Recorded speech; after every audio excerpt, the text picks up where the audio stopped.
Hi-oh, Silver! Brace yourself as we gallop through the thrilling world of the Lone Ranger, a legendary radio show that echoed through the airwaves with the beat of hooves and the call of justice. Meet the mysterious Lone Ranger, a masked hero whose identity remains shrouded in secrecy, and his steadfast companion, Tonto. In the vast expanse of the Old West, the Lone Ranger and Tonto rode together, their deeds echoing through the canyons and prairies. The Lone Ranger, a symbol of justice and righteousness, rode on the mighty Silver, his white stallion, with Tonto at his side on the ever-loyal Scout. The Lone Ranger's silver bullets and unwavering commitment to justice made him an icon, a lone crusader against the forces of lawlessness. Tonto, his trusted companion and a skilled tracker, stood by his side, adding depth to their dynamic duo. Together, they rode their steeds, Silver and Scout. The Lone Ranger and Tonto galloped into the hearts of our listeners, and their adventures becoming legendary. The sound of the galloping hooves and the Lone Ranger's stirring call, "Hi-oh, Silver!" became synonymous with justice prevailing in the Old West. So saddle up and ride with us as we revisit the thrilling tales of the Lone Ranger, Tonto, Silver, and Scout, where every episode is a daring ride into the heart of the frontier justice. Now let's get into this episode. This episode originally aired January 27th, 1947, and is entitled My Son Comes Home. Let's get into it.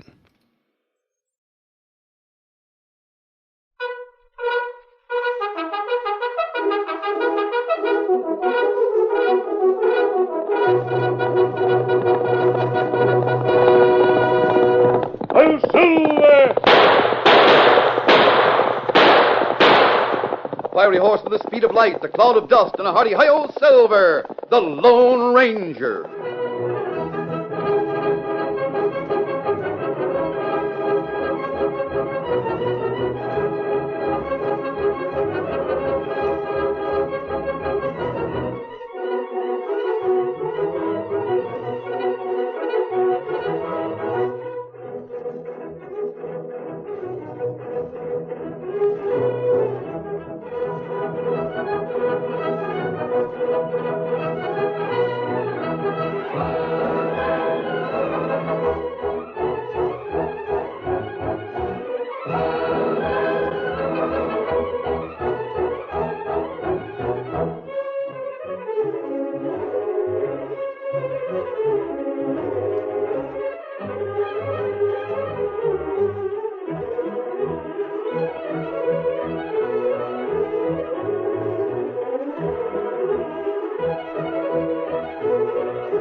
With his faithful Indian companion Tonto, the daring and resourceful masked rider of the plains led the fight for law and order in the early western United States. Nowhere in the pages of history can one find a greater champion of justice. Return with us now to those thrilling days of yesteryear. From out of the past come the thundering hoofbeats of the great horse Silver. The Lone Ranger rides again. Come on, Silver. Let's go, big fellow. Hi-yo, Silver! Hi!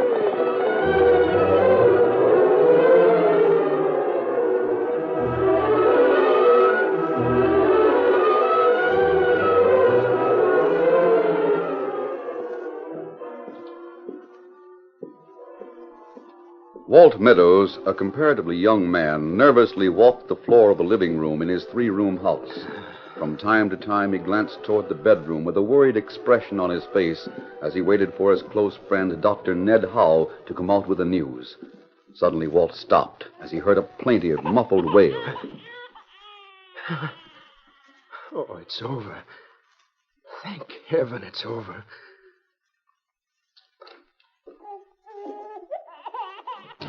It's over, Walt. You're the father of a fine baby boy. Oh, a boy. I can't believe it. But tell me, Ned, how are they? How's Mary? Baby's fine, Walt, fine. Mrs. Williams is tending to him now. Yes, but Mary, what about her? Can I see her now, Ned? Walt, I don't know just how to say this, but... Well, I did everything I could. Sure, I know, but Ned, you don't mean that... Yes. Yes, Walt, Mary's gone. I did all I could. But you still have your son. There isn't much I can say, but you know that I feel... Mary! My Mary dead! Take it easy, Walt. Take it easy, you say. You, my best friend, and you didn't save my wife. Get out. Get out. I never want to see you again. And you can take that baby with you. You don't mean that, Walt. I do mean it. Every word of it. I don't want to see him. I'll send you money, but give him away. I won't have him. I never want to see him or you ever again.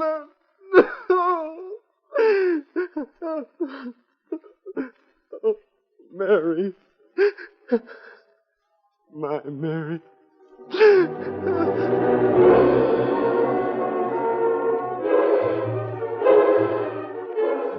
The years passed, 10 long, weary years, and Walt Meadows, resentful and bitter, had put in long hours of hard work, so that his ranch had prospered, becoming one of the largest spreads in the territory.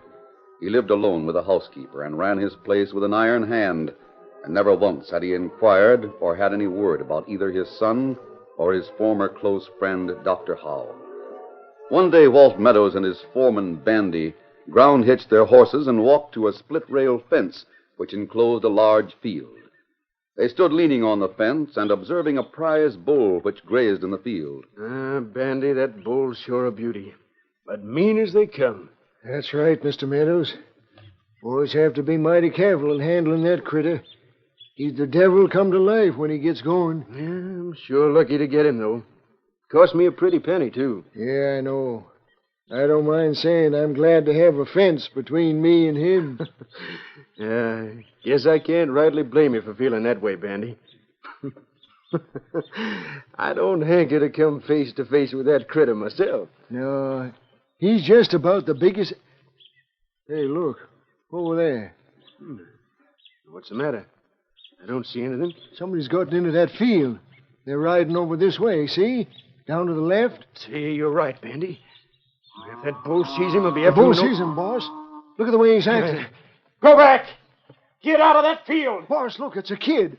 A kid on a pony. Jumping Jehoshaphat. Even if we tried, we'd be too late getting to him. The bull's running towards him. Bandy, that kid's a goner. And there isn't anything we can do to stop it. At the same time, along a trail which skirted the other side of the field, 2 horsemen rode in the direction of town. They were the Lone Ranger and Tonto. Suddenly, a sound reached them that caused them to rein to a quick halt. Oh, Silver, hold on, Look, Tonto, in that field. Mean-looking bull run at boy and pony. He hasn't a chance. He'll be gored. We'll have to help him. Come on, Silver. Get him up, Scout. Have to clear the fence. Up, Silver. Up, Scout. Boy has fallen from his pony. Right to the boy, Tonto. He seems to be hurt. I'll attract the bull's attention. Get him up, Scout. Come on, Silver. As he neared the maddened bull, the Lone Ranger reached for his lariat. Then, swinging it over his head, he gauged the distance, and swerving suddenly to the side, threw the sturdy rope, catching the bull by the 4 feet and bringing him to the ground heavily. The Lone Ranger, seeing that Tonto had picked up the injured boy and was safely out of the gate, took a knife from his belt, cut the lariat, then headed Silver toward the fence where Walt Meadows and Bandy stood. Come on, Silver. Up, Silver. Oh, Silver, oh, my. Oh! Mister, there was something I never thought I'd live to see. I don't know who you are. Notice you're wearing a mask. Never mind the mask. Where did my friend go with the boy? He's all right, stranger. He went through the gate at the end of the field. He'll be coming along soon. He's bringing the pony, too. Hey, that sure was something, mister. You saved that kid's life and no mistake. That's what I intended to do. You'd have been gored to death by that bull. He sure would. I wonder how he got into that field in the first place. Well, I guess he opened the west gate and rode through, boss. That doesn't matter now. The main thing is the boy is hurt. He had a bad fall. Here comes your Indian friend now. We'll soon know about the kid. Yes. I don't know whose kid he is, but I'd never forgiven myself if that bullet got to him. Thanks to you, it didn't. Oh, Scout. Oh, fella. Silver. Oh, fella. Big fellow. Boy still unconscious, Tonto. Him get bad fall, Kimasabi. Let me see. Severe blow on the head. They've got to get him to a nearby ranch and get a doctor. I reckon my place is the nearest, mister. Better take him there. All right, easy, Silver. Tonto, you take the boy to this man's ranch. I'm Walt Meadows, stranger, and this is Bandy, my foreman. I've heard about you, Mr. Meadows. I'll try to find a doctor for the boy. Him bad off, Kimasabi. Need doctor soon. Come on, we'll show you to the ranch house, Indian. I'll find your place, Mr. Meadows. Tonto, do what you can for the boy until I bring a doctor. Come on, Silver!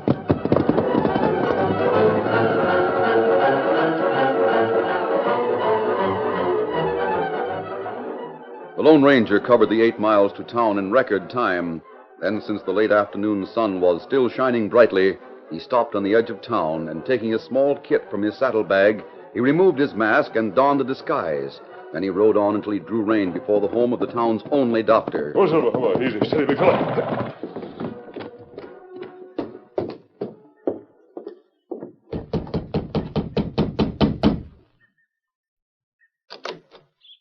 Is the doctor in? Why, no, sir. The doctor had an emergency case out the Bar Y spread about 20 miles from here.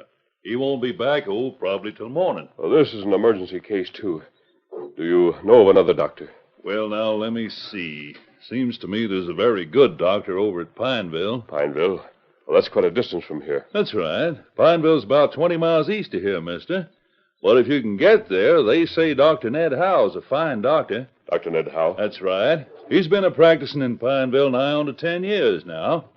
If you find him to home, he'll come with you. He's like that. Oh, thanks. I'll ride on to Pineville. Oh, fella. We've got a lot of riding to do. Come on, Silver.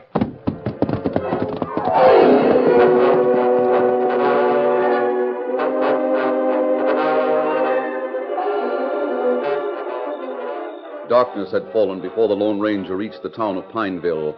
Once more he put on his mask after removing the disguise at a nearby stream. Then he rode into town and sought out the home of Dr. Ned Howe. Oh, easy. Steady, big fellow.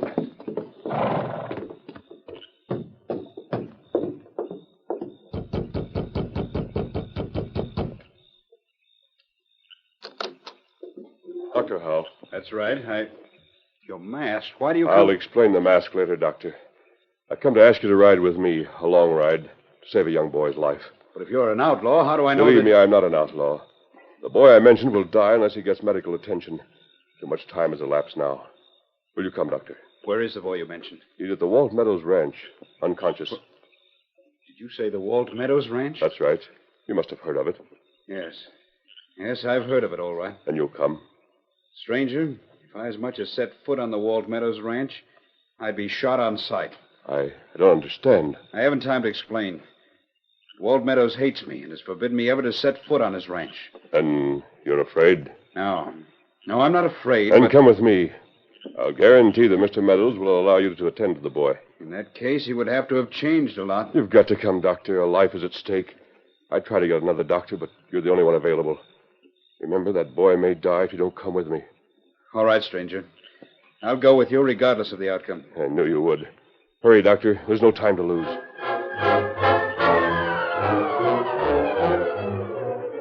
Meantime, back in the Meadows ranch house, the hours dragged on as Tonto kept watch over the stricken boy who lay on the couch in the large living room.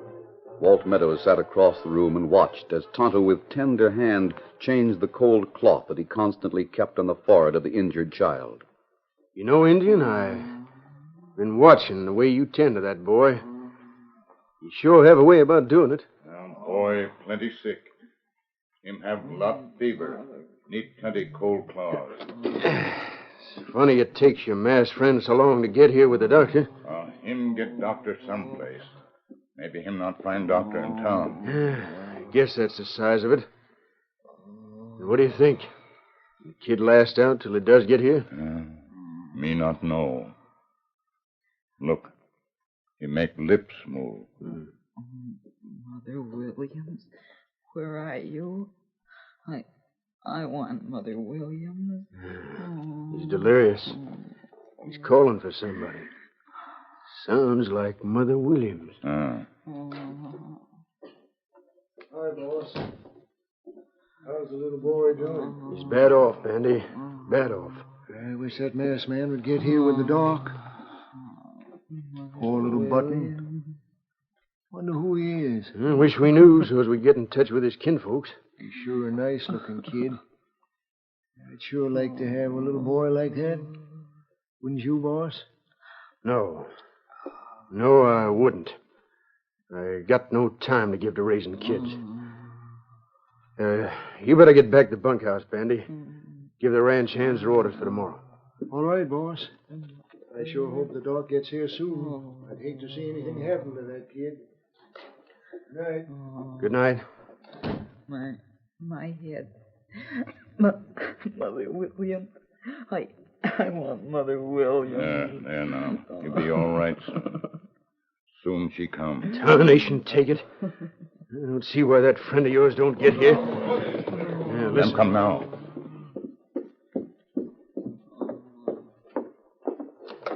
Yeah, it's about time you got here. I had to ride to Pineville for the doctor. Mr. Meadows, this is Dr. Howe. Dr. Howe? I've come to try to save the boy, Walt. I had to come. Ned Howe. I've sworn that if you ever set foot on my property, I'd kill you on sight.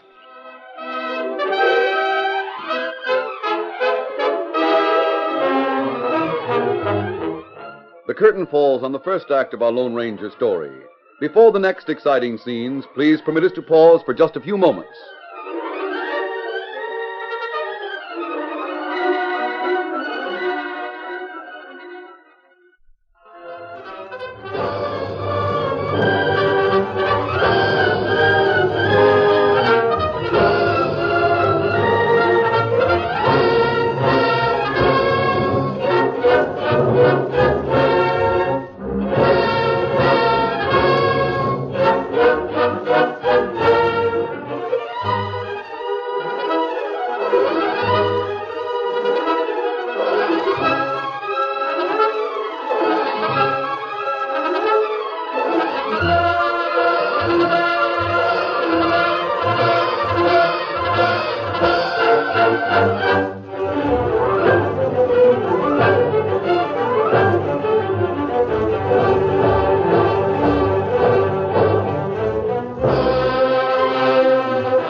Now to continue our story. As Walt Meadows realized that the Lone Ranger had brought the man he hated to his door, Walt drew his gun and pointed it at Dr. Ned Howell. Even though his back was to the lighted room, the hatred on Walt Meadows' face was apparent. It was a tense moment. Then the Lone Ranger stepped between them and spoke. You fool, put down that gun. This is no time to settle your grievances. Step aside, stranger. Give me that gun. Why, you... Ned Howell will have to step over my body before he can come into this house. And that's what he'll have to do. Sorry. Go in, Doctor. Hurry. You'll regret that, stranger. I don't like to cover you with my gun, Mr. Meadows. But your hatred has blinded you to the reason I brought Dr. Howe here. Now move inside and close the door. This is unheard of. Give me your word that you'll let Dr. Howe perform his duty here. I'll holster my gun, Mr. Meadows. Well, all right. But after he leaves this house, I'll follow him and settle an old score. That remains to be seen. How is the boy, Doctor? I haven't had a chance to examine him yet. Now I'll... Great Scott. What's the matter? Nothing. Nothing at all. I'll need plenty of hot water and bandages. Clear that table over there. Housekeeper, have plenty hot water ready. Plenty bandage. Good. And I'll need someone with a steady hand to help. The skull is fractured, pressing on the brain. I'll have to work fast, operate right away. I'll help, Doctor. Good. From now on, every minute counts if we have any hope at all of saving this boy's life.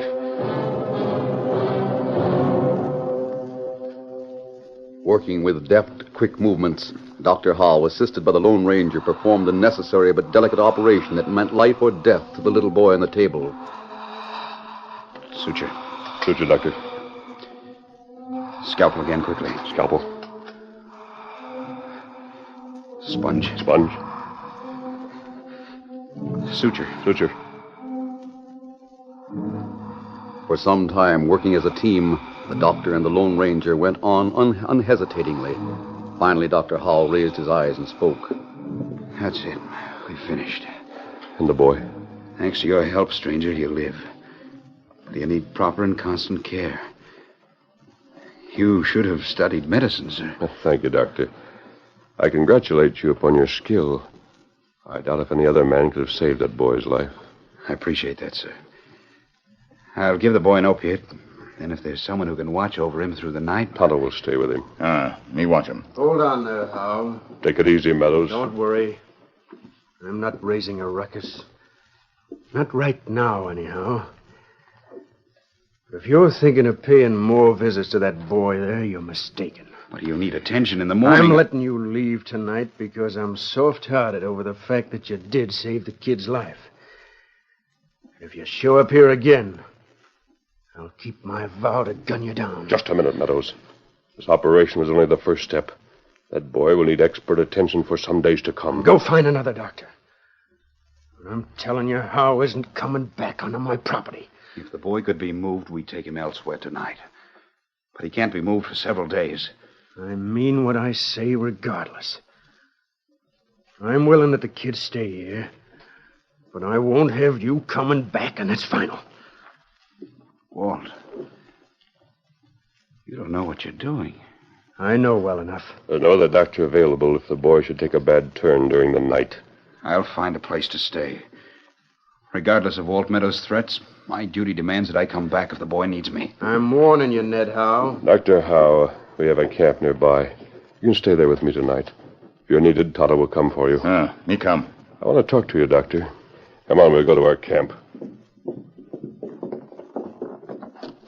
Remember what I said. Don't set foot on this ranch again, Howe, or you'll take the consequences. Good night.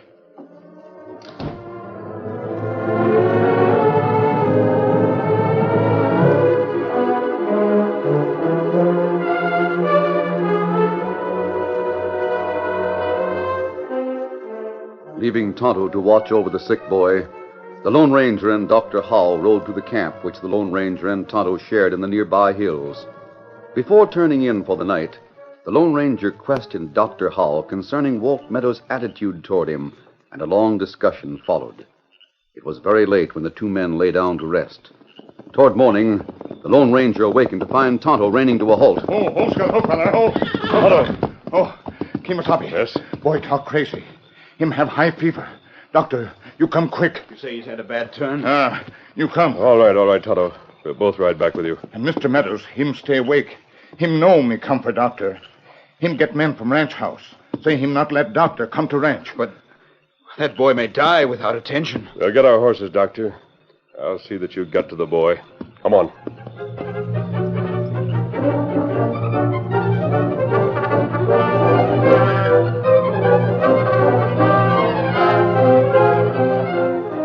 After receiving Tonto's urgent message, the three men left the camp in haste and rode hurriedly toward the meadow spread. For some distance, they rode in silence. The trail ahead was lighted by a bright moon, aided by the faint flush of dawn in the eastern sky. Finally, Tonto spoke. We soon come to trail into ranch house, Kimasabi. Yes, we turn off just ahead. The moon is so bright we're gonna...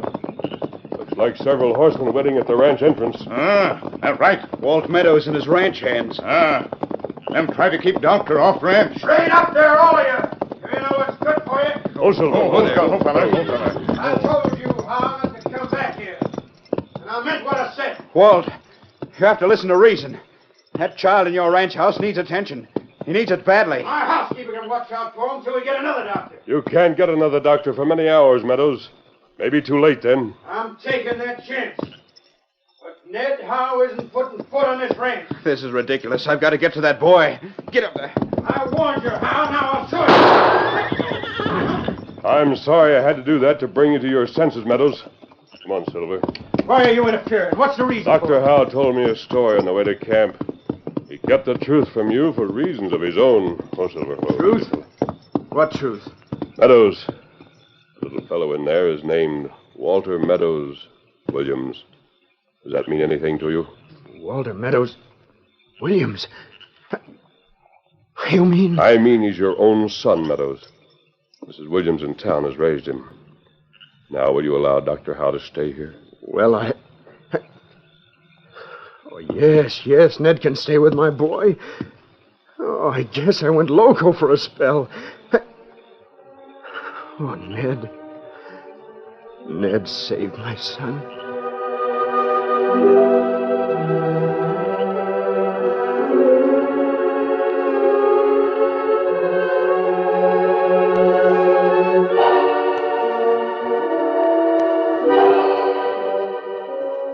Dr. Howe had ridden on to the ranch house in spite of Walt Meadows' threat and didn't know of Walt's sudden change of heart.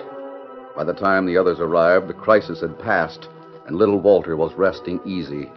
A short time later, the slanting rays of the early morning sun shone in upon a quiet group that stood about the small, still form on the couch in the Meadows' living room. Walt Meadows hadn't spoken since he entered the ranch house, but stood with bowed head beside the boy who was his own son. Then the Lone Ranger, noting the lines of remorse and suffering on Walt's face, turned to Dr. Howe and spoke softly. What do you think, Doctor? You'll be all right, sir. The danger period has passed. Oh, thank heaven. Ned, I don't know how to thank you. Mother Williams. She'll soon be here, son. Mother Williams is coming to you. Who are you? How did I... I'm just a friend, Walter. And there's Uncle Ned. I'm glad you're here. I knew you needed me, Walter. That's why I'm here. You were hurt, but soon you'll be all right again. So he calls you Uncle Ned. Who is that man, Uncle Ned?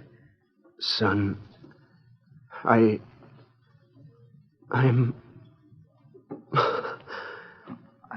I like you. You feel sorry because I'm hurt, don't you? Yes. Yes, of course I do. Son. Dr. Howe, where is he? The Indian who came for me said that he... Walter, my poor little boy. Mother Williams, I'm glad you're here. He's going to be all right, Mrs. Williams. When I heard he was at this place, well, I didn't know just what to make of it. Everything's all right, Mrs. Williams. I know who he is. And I want him with me. Always. And you must move in here with him. Sonny, do you hear that? Remember, I always told you someday your father would come for you. Are you my father? Honest? Yes, son. I am. If you'll have me. Golly, I'd like that. To have a father like you. Otto, our work is done. We'll live here? Sure you will. This is your home, son. Yours and Mother Williams from now on. Gee, and Uncle Ned can come and see us like he always does? Well, Walter, Of course, Uncle Ned'll come right often, son. You see, he's my best friend. Aren't you, Ned? Shall we shake on that, Walt? Sure. Someone just went out. The Indian and that masked man. Oh, if I hadn't been so set on seeing Walter, I wouldn't have been startled when I saw him. You'll never know how much I owe to him. I wanted to tell him, and now I don't even know who he is. I found out, Walt. He's the Lone Ranger. The Lone Ranger? Oh, golly. Oh, Silver, let's count. I'm Silver.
The story you have just heard is a copyrighted feature of the Lone Ranger Incorporated.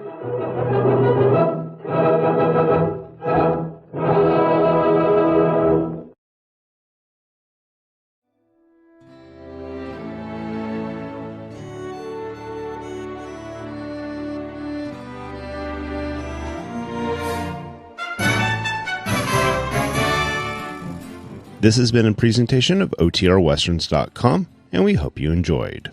Please take some time to like and rate our shows in your favorite podcast application. Follow us on Facebook by going to OTRWesterns.com/Facebook.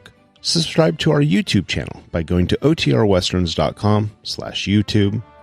And send us an email, podcast@OTRWesterns.com. You can call and leave us a voicemail, 707-986-8739. This episode is copyright under the Attribution Non-Commercial Share-alike copyright. For more information, go to OTRWesterns.com/copyright. Have a great day, and thanks for listening.